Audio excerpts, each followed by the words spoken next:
new music seminar. And guess what? It was the battle for world supremacy. So by me winning that at that time, 1988, that made me the best rapper in the world. So I accomplished my goal. Yeah, that was major. My boy B-Luv, like I said, when I was asking him about it, he basically recited a lot of what you told me, man. So that's amazing. That must have been an amazing situation. So with how the game works, though, how do you go from the high of that to the frustration dealing with what's going on with Sleeping Bag, Paul C getting killed? How does that all evolve from going from such a high? See, me, when I get frustrated and I need to clear my mind or clear my soul, I pack and I leave. You know what I'm saying? Like, I don't care where I go. I just got to get away. So what wound up happening is we went to Miami. Me and my partner, TC, went with my boy, Mario Pun. We drove a Camaro with no radio and no AC from Lawrence, Queens, all the way to Miami. Wow. And we had gas, and we had a case of 40 ounces of Old English 800. And that got us all the way there, you know what I mean?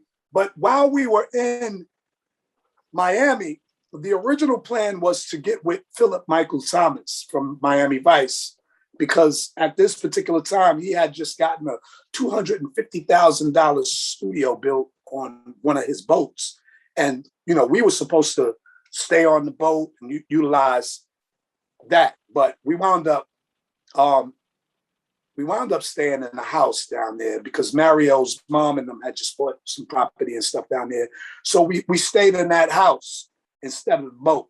You know, I guess we didn't want to get seasick and not all of that. So me and my boy Terry, you know, we in Miami, fresh from New York, so we want to find out what's going on out here.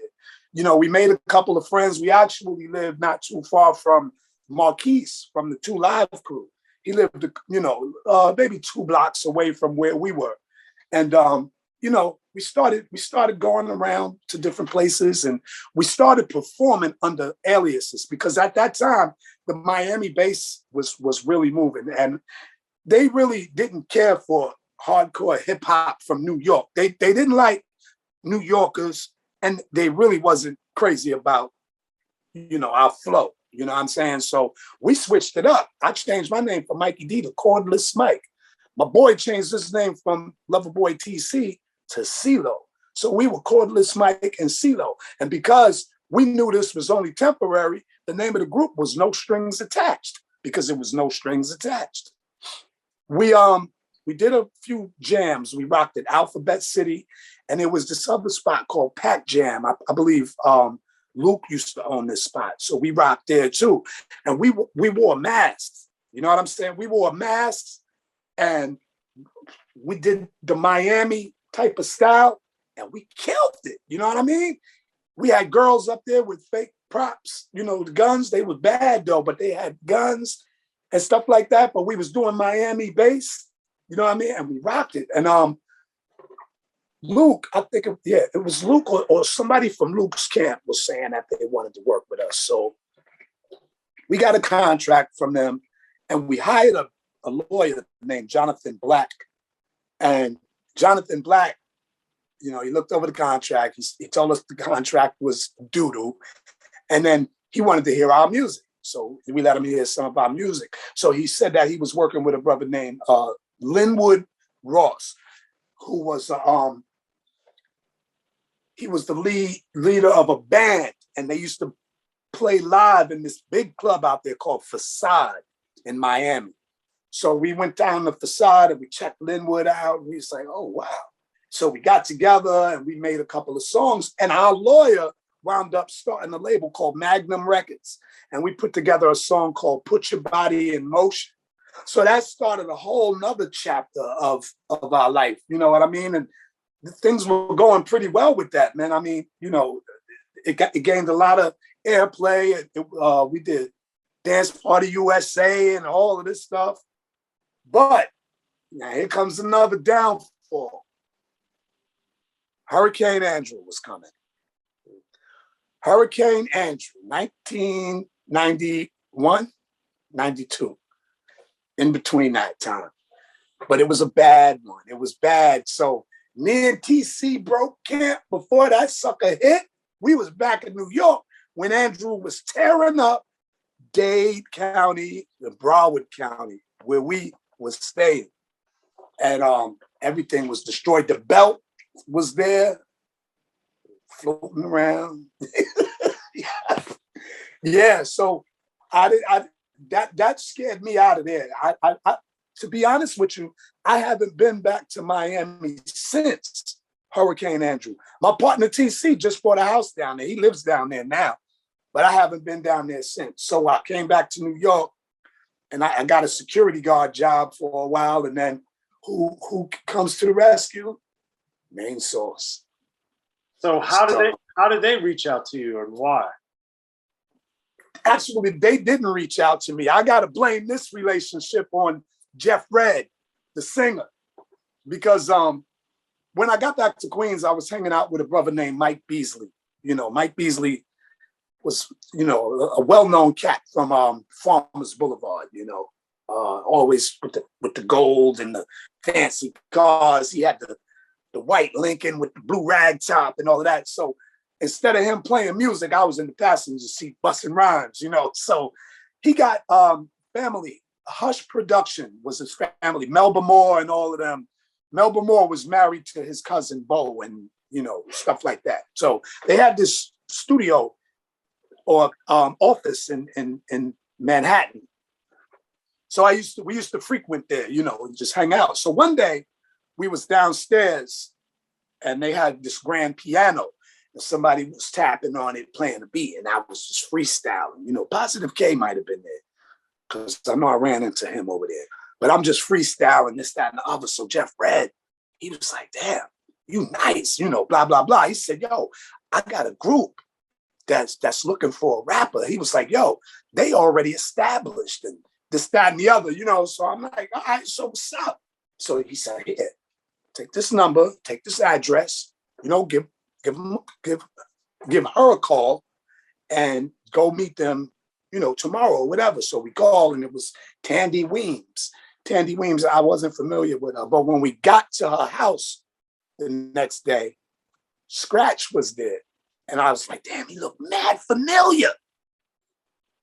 Then I, you know, when he called his brother, K-Cut, then I put 2 and 2 together, like, okay, Main Source dudes. But see, at this time, I didn't know Large Professor left. I didn't know what went on because I wasn't really following Main Source. All I knew was looking at the front door, and I knew it was a dope record, you know what I mean? And I knew Large Professor looked really familiar because he used to be in the studio when he was in the studio when we recorded I Get Rough and all of that with Paul C. And we used to ask Paul, yo, what is little N-word? You know what I mean? Who's this? And it was Paul, Large Pro, you know what I mean? But so I said some rhymes for K-Cut over the phone and they loved it. And, you know, they told their moms that they wanted me to work with them, Miss McKenzie, Sandra McKenzie. So the next thing I know, we was on a bus heading down to Toronto, you know, because that's where they're from. And, you know, that's when things started getting juicy. That's when we started working on the F What You Think album. And the question about that is, given that rap in the early 90s, when you guys would have been working on the project, that was not a title that was going to work at retail. So what made the label, what made you guys, what made the mom, what made everybody think that was going to be okay? Because at this time, there was so much talk going on. Oh, Large Professor left, they can't do this. And there were so many rumors out and this, everybody had something to say. So I'm like, fuck what they think. You know what I mean? And everybody agreed, yo, that should be the title. F what you think, man. We gonna do this regardless. We don't care what you think. You're not stopping this. You know what I mean? Oh, how can he take Lawrence Professor's shoes? Oh, they're gonna be nothing without him. And you know, so that was the mindset. F what you think. It wasn't an attack on anyone, you know, but that's just what it was. Plus, NWA was out at the time. They cursed more than we did. By a lot. By a lot. Yeah, yes. But that was basically the main reason for that title. And then why do you think that the album didn't really work?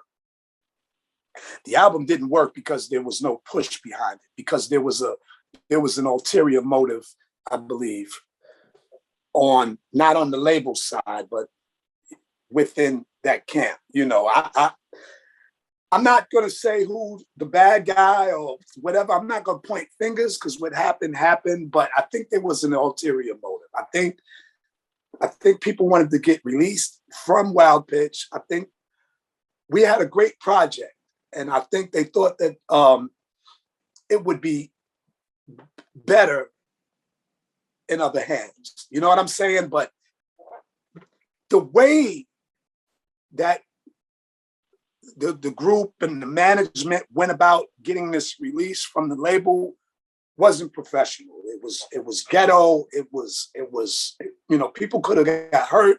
People could have been locked up for this behavior. And I think because of that, Stu Fine kind of tightened his grip on that project, because he was the one that put the money out for it. And, you know, he really put a tight grip on it and was like, no, we're not going to give this to you. We'll give you a release, but we're going to release you without this album, and we're not going to put it out.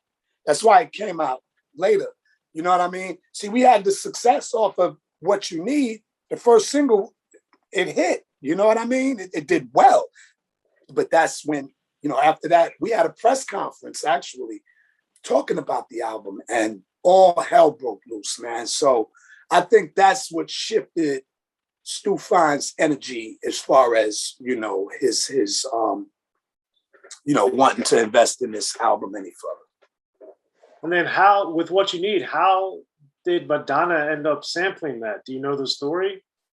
I don't know. I would have to speak to K Cut and them. Actually, I got a triple platinum plaque from that, and I got some more plaques coming in the mail after all these years, and my royalty checks are still coming. So I don't know. I just got to thank Madonna. I got to thank K Cut and Sir Scratch. But yeah, I don't know how they made that happen, but that was a blessing. That was really a blessing. Yeah, because when I found out about that after the fact, I was like, human nature and main source. I never would have thought this. And they gave us writers' credits on that. Yeah, they treated you well then. Yeah, absolutely, absolutely. Well, there it is. Well, the real Mikey D. We'll have to have you come back for part 2. Oh yeah, I got a lot to talk about. Yes, but thank you for coming through to Unique Access, man. We really appreciate it. Anytime, man. It was a pleasure and an honor, man.